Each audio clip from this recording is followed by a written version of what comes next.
What's up guys, and welcome back to another episode of Career Mode. It's episode number 46, and this is it. First time we've got their Champions League semi-finals coming today against the back-to-back Premier League winners, Manchester City. Both legs, our first are at home and the second away, and of course we'll also have, I think, three or maybe all four of our final Premier League games as well, where as we know the title is it's not, listen, I'm not going to say it's ours because stranger things have happened, but 4 games to go. We've got a 9-point gap on Arsenal and 10 clear of Man City, though of course they do have the game in hand. So we know if we win 2 of our final 4 games, we are Premier League champions. We should be able to get that one done today. Touch wood, fingers crossed, just in case. Right, so first game of several today as we are chasing a place in a European final for the second time in 3 years and our first ever Champions League final as well. The other tie is Chelsea versus PSG, so it's really English heavy this year in Europe and in this all-English affair, taking on Man City. Well, we beat them at the Etihad Stadium early this year in the Premier League. They are back-to-back Premier League winners as well, but I would say heading into this, dead even, could go either way. I wanted to place in the final 4. We've got there, but now we are here. I don't want to miss out on a shot at the final. So first leg at home. I think we need to win it really. Let's go get it. How are the lads? My target this year was the Champions League semi-finals we've got here, but I also wanted a league and cup double as well. I mean, if you want to be pedantic, we have won a cup. We won the Carabao Cup, but it's not the one we really wanted. I was desperate to retain that FA Cup. But as for the Premier League, yeah, I felt very confident this year. If we didn't win it, we'd at least be in a title race, and a proper title race. We weren't in one last year. We might have finished second, but we weren't really a threat to Man City for the entire year. So, yeah, we shouldn't bottle the league from here. I feel very confident indeed. Oh, for Tawu. On his trademark run, but skews the shot well wide of Donnarumma's right-hand post. But yeah, the Champions League final, can we get there? Uncharted territory. This is already uncharted territory. Can we take an even bigger step forward? Well, we're going to find out. Rodri to Nico Gonzalez and Martin back to him. City will build from inside their own half. So far, I've kept Samu and Haaland quiet. Not an easy thing to do against two ridiculous. I mean, they are such similar strikers in terms of their physical build and their clinical finishing. Tonight, keeping them quiet, that is going to be hard for us to do in the second leg as well. We've done a good job so far as Garo lifts it in and Kamuza does well. But yeah, I think this will be missed opportunity if we don't win this game here. I think we have to win it. We did win it the Etihad in the league, but can we do that in a Champions League semi-final? I'm not too sure. We knocked them out in the Carabao Cup semi-finals, of course, but again, that was on penalties. I think the second half of this first leg is absolutely crucial. We need a goal. When I think about the investment we've made in this career mode and how many signings have been brilliant additions to the team, I mean, what we've seen with Sunderland so far in real life, it really pays homage to the recruitment they made over the summer. Obviously, that winner against Chelsea yesterday, sending them, was second in the table. Obviously, Talby hitting that late winner. I mean, it's the same with us. Like, when you think about how we've got to where we are, great work from Ahmad, Fatawu, Norton. Oh, I just couldn't feed through Hannibal, who would have been going through one-on-one there. Like, you think about the recruitment in this save and how we've got to where we are. That's the main reason. Yes, the players we inherited, like, for example, Talby, like, for example, Gertrude, although, of course, he was a lone player when we got him, like Roos between the sticks. But then the big players for us, the recruitment, and now Norton through the academy as well. You've got to say, fair play, man. Sunderland, we've built this team brilliantly. It's a great mix of the players we inherited and the players we recruited. And speaking of inheritance, Talby! Come on! Well, he hit the late winner at Stamford Bridge yesterday, and he's hit the opener here, and the stadium alight. The Belgian-born Moroccan with a crisp finish, and Sunderland have that vital goal that I said we would need to take back to the Etihad. It's a brilliant ball, it's a better finish, and it's lift-off at the stadium alight. Like I said, we've done an excellent job tonight of keeping Haaland and Samu quiet. That was only half the battle, though. The defence deserved the props. Jared Branthwaite, he might have lost one aerial duel, but tonight, I tell you what, man, give our number 5 the champagne, because he has shut down Haaland. He's been man-marking him with Lucherel on Samu, but what a bit stuck here. Oh, no. Oh, no. And Jared's there again. Jared's there to bail me out. He's come under criticism this season from Doxy Boy, but tonight in Props D, perhaps the biggest of games, he has really shut the door on Erling Haaland. 4 to play, getting a little nervy here, you've got to grind this out. And grind it out we shall. Sunderland get the first leg win that I said we needed in order to have the best possible chance of making the final. It wasn't convincing, it wasn't at our best, it was our defence that really saw us through, and Towie's clinical finish on the other end. I'm not saying we've got 1 foot in the final, no doubt about it, into the Etihad Stadium, but we do have the advantage. Clean sheet away, and we are into the CL final. We won the first leg between Chelsea and PSG as well, because that will be played on the Wednesday. We were the Tuesday night game, so we'll just quickly advance to that, because we've got Chelsea next as well, and a chance to potentially win the title there. So have a look who won that first leg. I'm kind of hoping it would be Chelsea. It was a draw 1-1, but yeah, we've had some great battles with Chelsea over the years. I'd love to take them on in a CL final, but a 1-1 draw there. And yeah, let's dive into it. Following game, heading into this Premier League title within our grasp. And as we know, all we need is 2 wins in our final 4 games, and we will have our first ever Premier League. We are 9 clear of Arsenal. We are 10 clear of Man City. They've got the game in hand. And again, 2 wins will do it. So when you've got the chance to do it, I often say, get it done straight away. Don't worry about having those games at the end. Get it done as soon as you can, man, and relieve all the pressure heading into your final game or 2. That's what we'll try and do here. Following game, still at the stadium, like we're back to matches in the league. Chelsea chasing the Champions League. How are the lads? 5 to play in the first. Still tied at 0-0. You could call it some nerves here heading into this, knowing that we could actually be champions come Monday morning. If we win here, Man City will play tonight. Oh, what a great turn, Rig, and Norton must finish. No, Luna makes the save, and Hakeem gets it away. But if Arsenal lose tomorrow as well, that'll be it. We're champions on Monday. If the teams below fail to match our win, we've got to get the win. And so far, tied at 0-0. It's not the worst result in the world in a meeting between 2 teams who are both Champions League semi-finalists and may meet in the final. But once again, not really at my best in that first half. Plenty of time to find a winner, just like in the first leg in the week in the CL semi-final. But yeah, this is hardly Sunderland playing their convincing, attractive football. But as we often say, this is what champions do. They find a way to win when they haven't played their best. They found a way to win in the week. Now let's do it today on the weekend as well. Chris Rigg in the team, offloads to Hinshelwood, also in the team, plays it through. Norton's not going to miss twice, smacks it past Luna, and there is the opener. And just like against Manchester City, subpar first half, but on the hour mark, we get a goal. Kyle Norton, 17th of the year, Sunderland in front. Liam Delap off the bench. This guy causes me a lot of problems, man.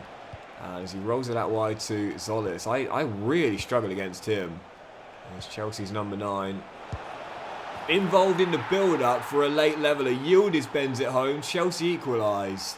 Okay, alright. It's not going to be over. I've seen that Man City are beating Everton as well. So if they win that game, they're cutting the gap and still have the game in hand as well. Like I said, it's not over. It's not over. And I might throw this away here, free to play too. It's not over. And as I said, I've played enough career mode seasons. I've done enough saves. I know it's not over until it's over. As Yildiz tries to beat Esteve, does. He's got the leveller, and he rolls it through. Bruce makes the save, back in over play. The lap is there. Chelsea have won it right to death. I said this guy always causes me problems. Why didn't they start him? He's turned the game around. Chelsea have won it, and Man City are going to be cutting the gap and still having the game in hand. This is why I said it's not over until it's over. Sunderland have blown it right to death. And Chelsea end the unbeaten run, say if we meet you in the final, we'll be turning you over, boys. But what a huge moment for Chelsea's Champions League charge. What a huge moment in the title race. Chelsea have done Man City a massive favour. I loved his dad, man. I absolutely loved his dad. That was prime Barclays for me, those Rory Delap long throws as Man City did indeed win, but oh man, oh man, oh man. He is so hard to stop in career mode though, I tell you, man. I always struggle against him. And this year in particular, every game I face Liam Delap, I always seem to concede against him. So with Man City winning, did Arsenal win as well? They did indeed. Look at that. Free to play. The gap is 6. And don't forget Man City got the game in hand. And they can cut it to 4 with a win against Spurs. Oh my goodness. It's definitely right back in the mixer. Liam goddamn Delap, man. I am telling you, this guy always seems to score against me. So, oh, just got big defeat there. We just got to put it to the back. Oh, not again. Not again. Hotel mayhem. During a team stay at a hotel, a late night fireworks celebration has disrupted a team's sleep. Some of your players look visibly tired and you will need to check your team sheet and decide if they have enough energy for the upcoming match. Oh, those Man City fans taking a leaf out of the Stade Brestois playbook. Here we go against, who's tired? Kyle, Fatawi, Talby, Ahmad, Hannibal, Siddiqui. So my whole midfield and front three, plus the Ant-Man, Lucharel and Roofs as well. We'll have a Steve, Burrows and Rig if we want to freshen it up a little bit, but oh mate, I love these unexpected events, man. We had this back in the Conference League semi, now we got it in the Champions League semi. And who won the second leg, by the way, between PSG and Chelsea? Should I check that? It was Chelsea. Chelsea with the wins. If we were going to get to the final, we'd take them on again. We've got a brilliant rivalry with Chelsea in this save, but if we're going to get there, it'll be through sheer will because of the tiredness. Trey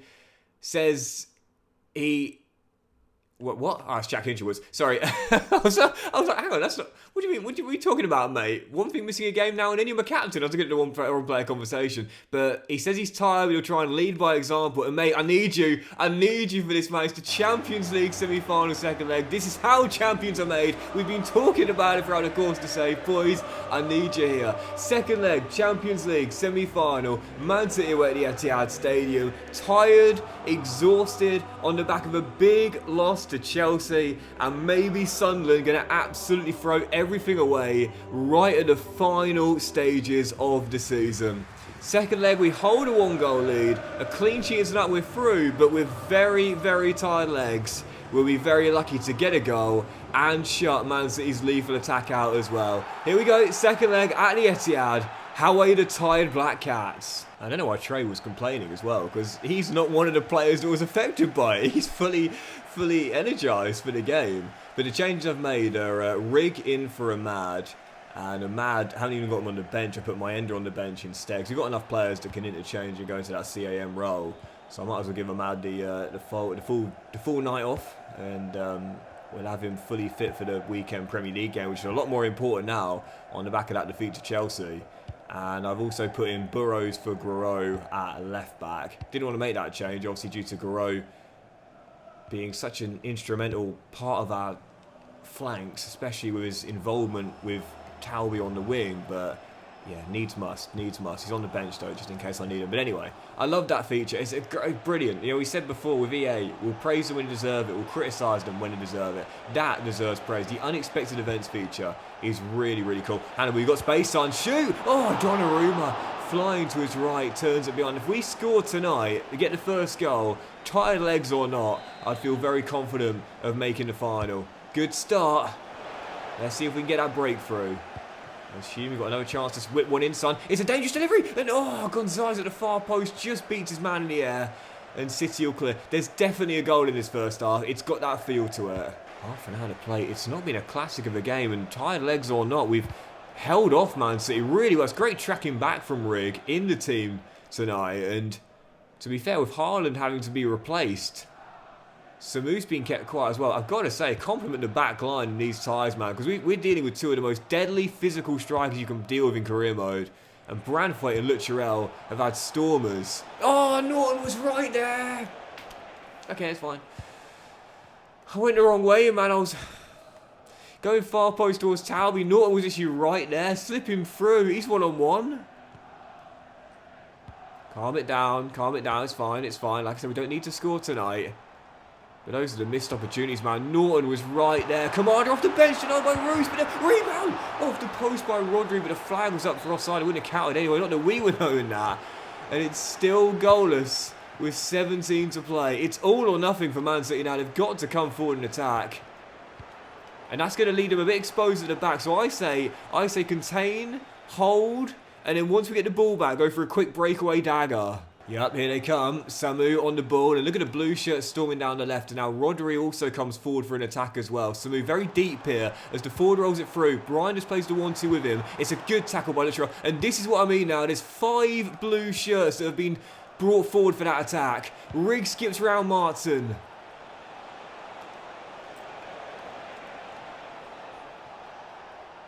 That's fine. We'll slow it down. Norton dinks it. Talby crosses, headed away, but it will drop to Hannibal. And there's only 2 minutes to go. There's only 2 minutes to go. Just hold on to the ball.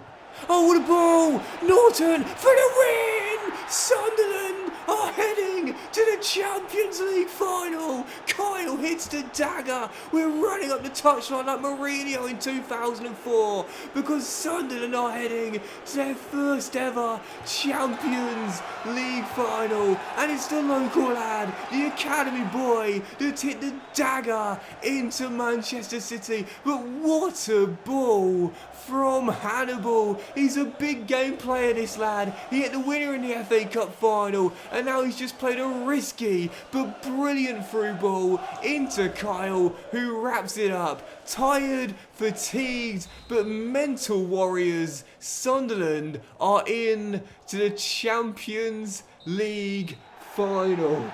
Get in! Oh, not at our best, but getting the win, keeping City quiet for the entire tie, and taking our chances on the other end. An all-English final as we'll take on Chelsea in the CL final. What a moment. And I just want to show you the replay of that from Hannibal, because that ball is not going to get spoken about enough. There's enough time still on the clock for, there's enough time still on the clock for Man City to come forward and attack if we surrender possession and them to score on the breakaway. But Hannibal with the balls, the stones, look at that, to thread a ball through there with one of the best DMs in the game, Rodri, right there. That is incredible from Hannibal. Do you know what that reminds me of? LeBron James playing this basically full court through pass, if you will, to George Hill in the 2018 Eastern Conference Finals Game 7 against Boston. He gives away the ball. Boston go on the other end and cut the gap.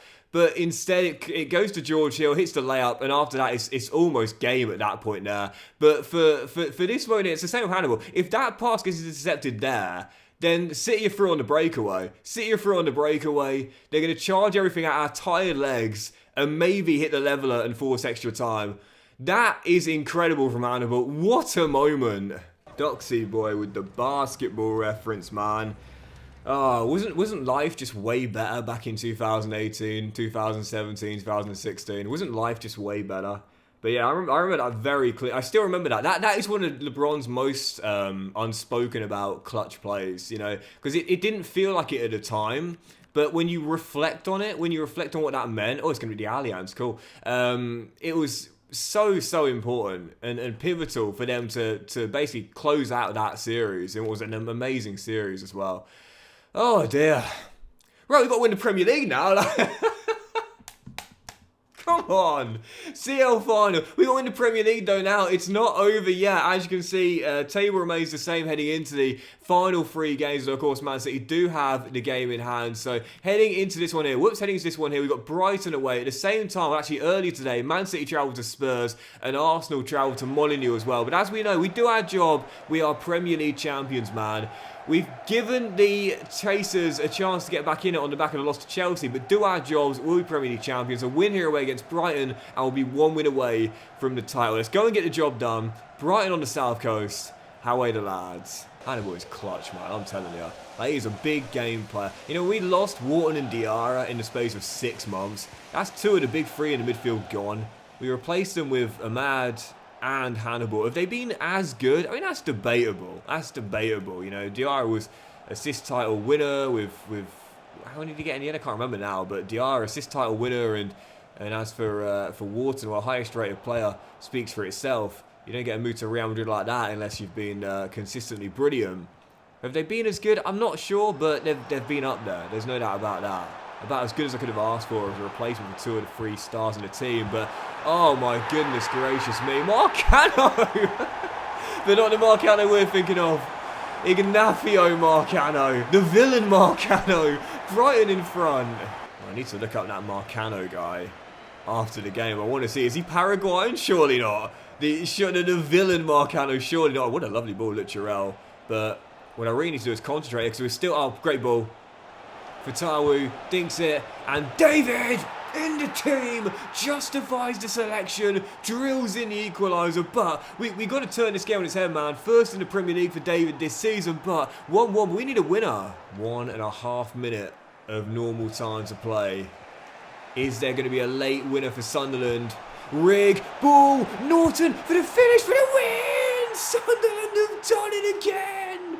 The kid Kyle with back-to-back winners, and Sunderland have stolen the 3 points. We knew how much it hurt with the defeat against Chelsea. This time we've got the winner ourselves, and maybe the Premier League title of the process. Rig off the bench with a brilliant through ball. Kyle keeps his composure again, and Sunderland have come from behind to win it. Recently we have been poor in the Premier League, getting away with it at Craven Cottage against Fulham, losing to Chelsea, and today almost losing back-to-back, but instead 2 late goals and 1 at the death ensures that Sunderland, with 2 to play, are still mathematically massive favourites for the title.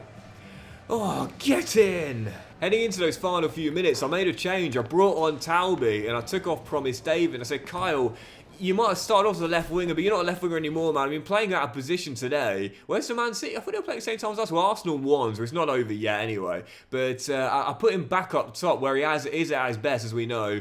And what a decision that was. 2 big calls heading into that game. And, did Man City lose? Man City lose? I think Man City must have lost. Yeah, so it's still 9 points. It's not over. It's not over, but it's basically done now. It is basically done. When's Man City's game in hand? Is that during the week? Because if it is, if they lose again, it's a 2-horse race with 2 games to go. We'll quickly simulate through, and was that the game in hand? Oh, it's over. It's over. Man City must have lost back-to-back, surely. Where are the results here? Where are the results? 2-2 draw against Spurs, so it wasn't a loss, it was a draw. But they lost the game in hand. They lost the game in hand to Liverpool. Thank you very much, Reds, because that's... Oh, it's over. We won it. We won it. Arsenal and Man City play each other. So, no, it's not, because if Man City win, it's not over yet. Sorry, is it? How's your maths, Doxy? Well, Man City can't win it anymore. Man City can't win it now. But for Arsenal, they could still do it, but they need to win back-to-back, and we need to lose back-to-back. Very unlikely. And we play at the same time, or at least on the same day, on the Saturday as well. So let's jump into it. It is our penultimate game of the season. It is Wolves right now in the relegation zone at the Stadium of Light. And if Arsenal fail to win, then we are champions. But if we just get a point ourselves, that's all we need, we will be champions. Wolves must win to keep their Premier League safety still possible heading into the final day. But for us, a draw is enough to see us win our first ever Premier League title, and I want to do it here at the Stadium of Light as well. We might have still one more game to play after this one here, but I want to get it done with a game to go. I want it done here at the Stadium of Light in our final home game. Let's win it today. Penultimate game of the season, penultimate game today. Wolves at home with a chance to win the Premier League title with just a point. Let's get it done. How are the lads? Yeah, all we need is the point to be Premier League champions, so to lose it from here, incredibly unlikely. Like I said, I'm not necessarily counting my chickens, but... Oh, what a goal! What a goal! And if that's the goal that wins Sunderland their first ever Premier League title, it is fitting because it is an epitome of the football we have played since we arrived at the Stadium of Light. I've done everything I can this year to change my gameplay and make us all about passing plays. That is potentially the best team goal of the entire save. It is a wonderful, wonderful move, an intricate build-up, and a crisp finish from Talby. That is Sunderland under Dox's management.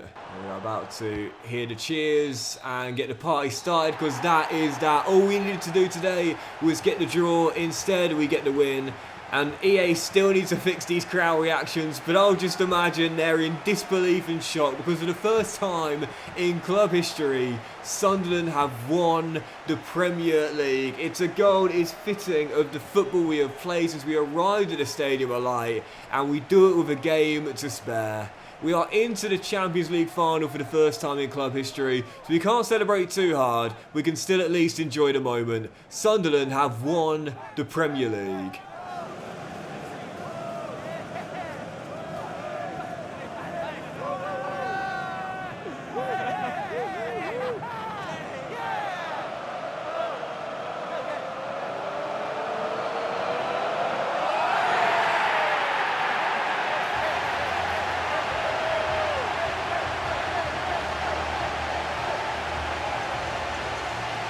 And over the course of the season, there's no doubt about it, we deserve this. We've been dominant for the majority of the campaign. And yes, there have been a couple of hiccups along the way. You can look at the 2 losses we've had this season, both being at home. That late defeat to Chelsea where we threw it away, and when we were turned over by Aston Villa as well. Both different kinds of defeats, but stinging defeats regardless. A few slip-ups with some draws along the way where we should have won as well. But for the most part, we have been pretty dominant this season and deserving of our first ever Premier League title. So it's done. Sunderland are champions of the league. We've won the Carabao Cup, and it may not be the official treble, but of course there will be a chance for the 3 major honours this season if we can win that first ever Champions League final against Chelsea. But now, won't be too gutted if we don't, as we have won the Premier League, which was my target at the start of the season as well. So let's jump into it. Final game of the season. We'll quickly play this. It's Leeds away at Ellen Road on our final away day in the most anticlimactic season finale ever. There's nothing to play for. Title's been won, top 4 set, 5th is set, 6th is set, and the bottom 3 is set as well. So the most anticlimactic final day in Premier League history.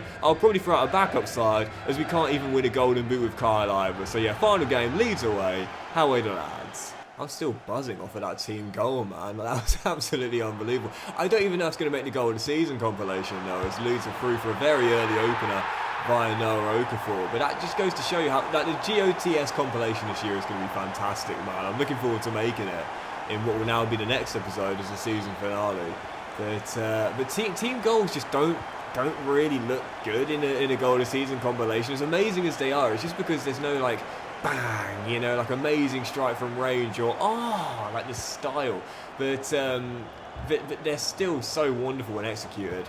Anyway, speaking of execution, what a start from Leeds. Up a goal early and the backup brigade behind. But we don't lose for the 3rd time all season. And we've been unbeaten all through the away fixtures this year in the Premier League. It would be a shame to drop it on the final day.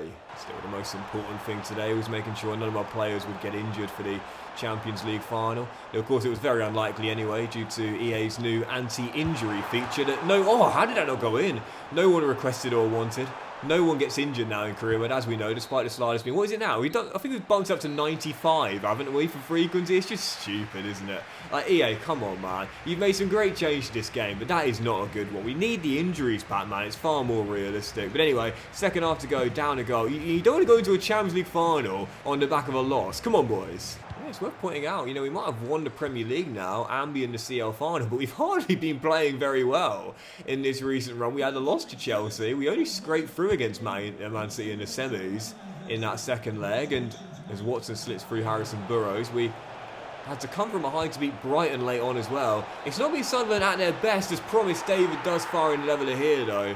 And if we are to beat Chelsea in that CL final, we need to be a hell of a lot better than this. Backup brigade do have the leveller, but yeah, this is far from convincing from the Black Cats. This will need to be picked up for the final.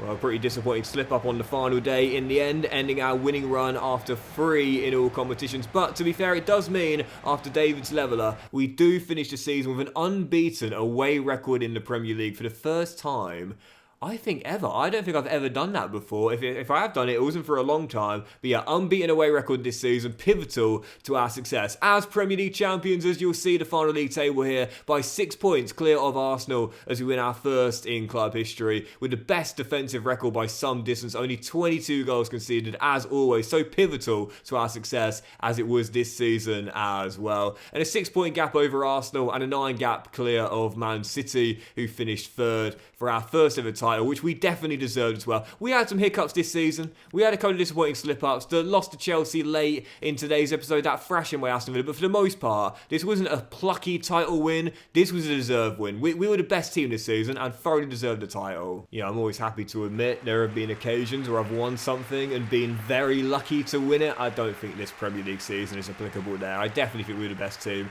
and thoroughly deserved it. But as for the player of the season, now into Alexander Isak. Very interesting selection, but I can see why. He was 3rd in scoring this year with 19 in 38, but Endrick I thought was going to win it after winning the Golden Boot and helping Arsenal get to 2nd in the table as well. Norton was in the top 5 though, with 4th with 18 in 37 this season, so great season for Kyle as our number 9, crucial to us winning the title. Ahmad winning the assist title with 15 in 34 as well, great season from the Ivorian. And as for the Golden Glove, it is indeed Roofs once again with 21 in 37. He was in the team of the season as well, alongside Gertrude Trudia and the Ant-Man as well. Trey made it, as did Fatawi. So 5 Sunderland representatives for the first time in a team of the season. Disappointing Kyle didn't make it, but fair enough. I won't say no to 5 representatives. So that's it, guys. Massive thank you for watching the penultimate episode of Season 5. If you've enjoyed it, please do drop a like, and we'll return in the next one with the biggest game in club history. We've won the Carabao Cup, we've won the Premier League, but now we go for the grand prize in European football, the Champions League final, as we'll take on the 2-time winners Chelsea in an all-English affair as we go for the treble. Have a great day, guys. Much love, and I'll see you for the season finale of Career Mode. Don't miss it very soon.